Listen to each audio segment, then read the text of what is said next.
सभी को ओम नमः शिवाय। जैसे कि आप लोग जानते हैं, हम महर्षि वेद व्यास जी द्वारा रचित शिव महापुराण पढ़ रहे हैं। शिव महापुराण में हम चतुर्थ खंड पढ़ रहे हैं। तो आइए शुरुआत करते हैं। ऋषियों का हिमाचल को समझाना। सप्तऋषि बोले, हे हिमाचल, तुम पार्वती का हाथ भगवान शंकर को सौंप दो। शंकर भगवान त्रिलोकी के पिता हैं और पार्वती माता है। इससे तुम्हारा जीवन सफल हो जाएगा। हिमाचल बोले, आप सत्य कह रहे हैं, परंतु अभी अभी एक वैष्णव ब्राह्मण ने आकर मुझे उनके दोषों से अवगत कराया है, जिसके कारण पार्वती की माता मैना कोप भवन में बैठी है। उनका विचार अब किसी भी कीमत पर उनके साथ अपनी बेटी का विवाह करने का नहीं है। यह सुनकर सप्तऋषियों ने अरुंधति को मैना के पास समझाने के लिए भेजा। अरुंधति ने मैना को समझाया और पार्वती तथा शिवजी के विषय में यथार्थ ज्ञान से परिचित कराया। ऋषियों ने भी हिमाचल को समझाया कि शिवजी को अपना दामाद बनाकर शिवजी को जीवन को सफल बनाओ। उन्होंने समझाया कि ब्रह्मा और विष्णु उनके ही अंग हैं और धनपति कुबेर उनके सेवक हैं। यदि तुमने प्रेम पूर्वक कन्यादान न किया तो वे बल प्रयोग करके तुम्हारी कन्या को अपनी पत्नी बना लेंगे। पार्वती तो जन्म जन्मांतर से उनकी पत्नी है। वशिष्ठ मुनि का उपदेश। ऋषियों ने हिमाचल को बताया, राजा अनरण्य ने भयभीत होकर अपनी कन्या ब्राह्मण को देकर अपनी तथा अपने परिवार की रक्षा की थी। राज अनरण्य का नाम सुनकर हिमाचल ने ऋषियों से उनकी पूरी कथा सुनाने का आग्रह किया। वशिष्ठ जी ने बताया, 14वें मनु का नाम सावर्णी था। उन्हीं के वंश में राजा अनरण्य हुए थे। वे भगवान शिव के अनन्य भक्त थे। वे 7 द्वीपों के अधिपति थे। उन्होंने भृगु जी को अपने कुल का आचार्य बनाकर 100 यज्ञ किए। उनके 5 रानियां थीं। उनके 100 पुत्र तथा एक पुत्री थी। पुत्री का नाम पद्मा था, जो लक्ष्मी के समान सुंदर थी। एक बार पिप्पलाद ऋषि ने एक व्यक्ति को जंगल में अपनी स्त्री के साथ विहार करते देखा। उसे देखकर ऋषि के मन में काम वासना जागृत हो गई। उनके मन में भी स्त्री प्राप्त करने की इच्छा होने लगी। एक दिन ऋषि पिप्पलाद ने पुष्पभद्रा नदी पर राजा अनरण्य की कन्या पद्मा को देखा। वे उस पर मोहित हो गए। आसपास के व्यक्तियों ने उनकी हंसी उड़ाते हुए कहा कि ये राजा की कन्या है, आप उनसे अपने लिए मांग लो। लोगों की बात सुनकर ऋषि लज्जित हो गए। ऋषि ने शीघ्रता से स्नान किया और राजा के दरबार में गए। राजा से राजकुमारी का हाथ मांगा। राजा चुपचाप रह गए। कुछ देर पश्चात राजा से ऋषि ने फिर कहा, अपनी पुत्री का विवाह मुझसे कर दो, नहीं तो कुल सहित तुम्हारा नाश कर दूंगा। मुनि के धमकाने पर राजा रोने लगा। राजा विचारने लगा कि इस बूढ़े ऋषि को कन्या कैसे दी जा सकती है। उसी वक्त राजपुरोहित तथा राजगुरु वहां आए। उन्होंने राजा को समझाया कि कन्या का विवाह तो करना ही है, अतः कुल की रक्षा के लिए ब्राह्मण को ही कन्या दे दी जाए। राजा ने राजगुरु के समझाने पर कन्या का हाथ ऋषि को पकड़ा दिया। पद्मा के साथ ऋषि पिप्पलाद विवाह करके अपने आश्रम पर चले गए। राजा भी राज्य को त्याग कर वन को चले गए। इस गम में रानी की मृत्यु हो गई। राजा का बड़ा बेटा कीर्तिमान राज्य करने लगा। हे हिमाचल, जिस तरह अनरण्य ने मुनि को कन्या देकर अपने कुल की रक्षा की थी, अतः तुम भी अपनी कन्या को शिवजी को देकर सभी देवताओं को अपने अधीन कर लो। बोलो शिव शंकर भगवान की जय। पद्मा पिप्पलाद की कथा। राजा हिमाचल पिप्पलाद की कथा सुनकर आगे की कथा जानने की इच्छा करने लगे कि ऋषि पिप्पलाद और पद्मा का जीवन किस प्रकार व्यतीत हुआ। वशिष्ठ जी ने बताया, पिप्पलाद ऋषि अत्यंत वृद्ध थे। उनके मुंह के दांत टूट चुके थे।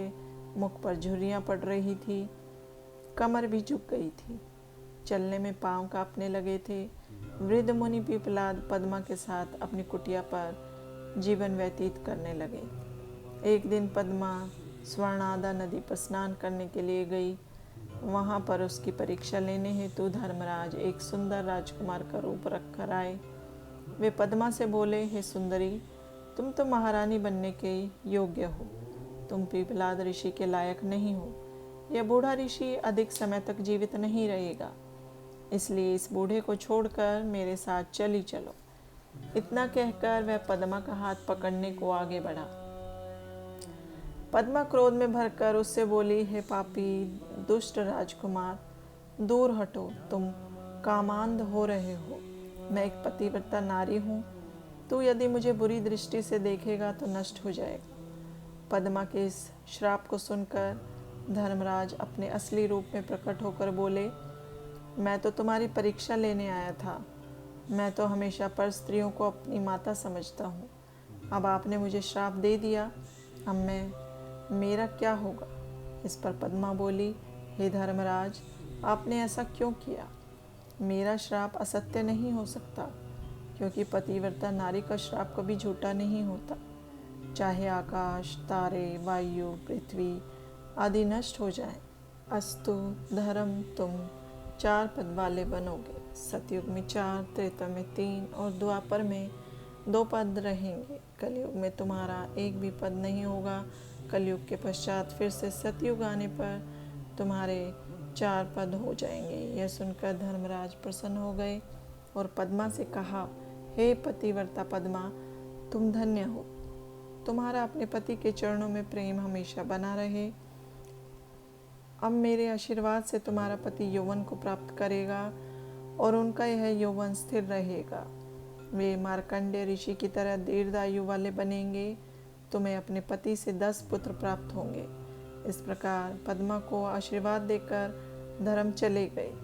घर आकर पद्मा ने अपने पति को युवक के रूप में पाया और बहुत वर्षों तक सुख प्राप्त कर 10 पुत्रों को जन्म दिया। सप्त ऋषियों का शिव के पास लौटना।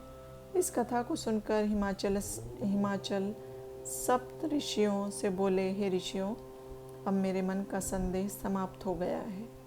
मेरी प्रत्येक वस्तु, धन संपत्ति, स्त्री, पुत्र, कन्या एवं मेरा शरीर सब कुछ शिवजी के चरणों में अर्पित है। अब मैं पार्वती का विवाह शिवजी के साथ करने को तैयार हूँ। यह मेरा दृढ़ संकल्प समझो।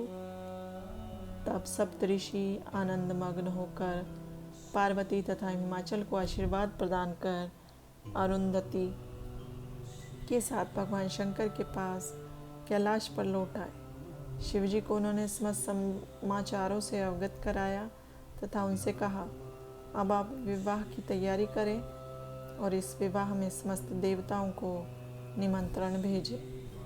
हिमाचल का लग्न पत्रिका भेजना। सप्त ऋषियों के चले जाने के पश्चात हिमाचल ने गर्ग मुनि से लगन पत्रिका लिखवाकर भगवान शंकर के यहाँ भिजवाई। भगवान शंकर ने लगन पत्रिका बनाने वाले पुरोहित को उचित आदर सत्कार किया। इसके पश्चात हिमाचल ने विवाह की सामग्री एकत्र की और मद्राचल, चित्रकूट, त्रिकूट, विंध्याचल, अस्तांचल, उदियाचल, श्रीगिरी, वैकुंठ आदि पर्वत तथा गंगा आदि सभी नदियाँ हिमाचल के यहाँ निमंत्रित होकर उपस्थित हुई। हिमाचल ने उनका आदर सत्कार करके उन्हें उचित स्थानों पर ठहराया। इसके पश्चात हिमाचल ने विश्वकर्मा को बुलाकर आगंतुकों के ठहरने के लिए भवन बनवाए। विश्वकर्मा ने विवाह मंडप की अनोखी रचना की। विवाह मंडप 10,000 भोजन लंबा चौड़ा था, जो 40,000 कोस तक फैला हुआ था। उस मंडप में विश्वकर्मा ने तरह तरह के स्थावर, जंगम, पुष्प, स्त्री, पुरुष, विष्णु, इंद्र, नंदीश्वर, लक्ष्मी आदि की मूर्तियां बनाई, जो रत्नों से जड़ित स्वर्ण से बनाई गई थी। माँ जल में थल और थल में जल की भ्रांति होती थी। उसे देखकर दर्शकों का मन प्रफुल्लित हो जाता था। शिवजी का देवताओं को निमंत्रण। कैलाश पर भगवान शंकर ने लगन पत्रिका के अनुसार रीति रिवाज करके नारद जी को बुलाकर कहा, हे नारद, तुम मेरी ओर से ब्रह्मा विष्णु सब देवताओं, मुनियों, सिद्धों, ऋषियों और गंधर्वों आदि को विवाह का निमंत्रण स्वयं देकर आओ और उनसे कहना कि वे सब अपने अपने वाहनों पर परिवार सहित विवाहोत्सव में शामिल हो। निमंत्रण पाने पर ब्रह्मा विष्णु देवता आदि सभी व्यक्ति अपने वाहनों पर सवार होकर कैलाश पर पहुंच गए। इसके पश्चात लोकाचार रीतियां की गई तथा शिवजी का श्रृंगार किया गया। उनके तीसरे नेत्र ने मुकुट का कार्य किया, चंद्रमा का तिलक धारण किया, कंठ में पड़े सर्पों ने फनों को ऊंचा उठाकर, कानों में कुंडल का कार्य किया, शरीर पर भस्म लगाई गई, बाघंबर और मृग चर्म को वस्त्रों की जगह धारण किया। इसके पश्चात विष्णु जी ने कहा, आप गुह सुना विधि से विवाह करें, जिससे आगे भी लोक में इस विधि का अनुसरण हो सके। शिव जी ने ऐसा ही किया। इसके पश्चात ब्राह्मणों ने स्वस्ति वाचन किया तथा मांगलिक कार्य करके शिव जी ने ब्राह्मणों को नमस्कार किया और बारात को सजाकर प्रस्थान किया। वर यात्रा। महादेव जी ने अपने नंदीश्वर इत्यादि गणों को चलने की आज्ञा दी और कुछ के वहां रक्षा के लिए ठहरा दिया। उस समय गणों के स्वामी असंख्य गणों को साथ लेकर चले। कटाक्ष के साथ 10 करोड़ और विकृत के साथ 8 करोड़ तथा विश्रम्भ के साथ भी 8 करोड़ गण चले। विष्णु भगवान अपने वाहन गरुड़ पर चढ़कर बारात के मध्य में चलने लगे। ब्रह्मा जी भी वेद पुराण आदि धारण कर सनक तथा प्रजापतियों के साथ चलने लगे। शिवजी के साथ चंडी देवी, उनकी बहन बनक सिर पर स्वर्ण का कलश लेकर अपने परिवार के साथ चलने लगी। वह भी विलक्षण चरित्र करती हुई सब गणों को आगे करके चलने लगी। भगवान शंकर ने विष्णु जी की सलाह पर नारद जी को हिमाचल के पास भेजा।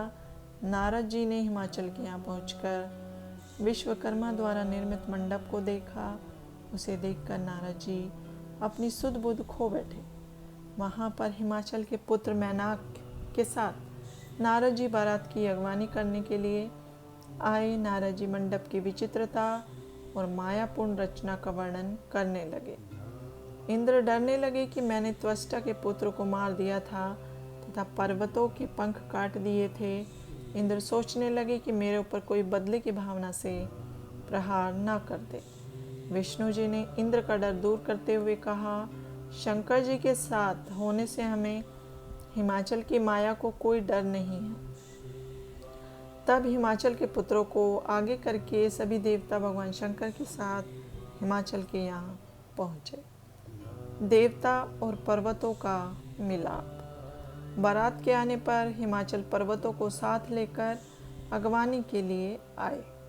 बारात की भव्यता को देखकर हिमाचल आश्चर्यचकित रह गए। जिस तरह पूर्व और पश्चिम के समुद्र आपस में मिलते हैं, उसी तरह पर्वत और देवता आपस में मिले। भगवान शिव जी की आज्ञा से सभी को उचित स्थानों पर ठहराया गया। इसके पश्चात हिमाचल ने अपने पुत्रों को भेजकर शिव जी को मिलने की इच्छा से बुलाया। इस पर शिव जी सभी देवताओं को साथ लेकर सज धज कर मिलने के लिए गए। मैना ने भी शिव जी को देखने की इच्छा जताई। बोलो ओम नमः शिवाय।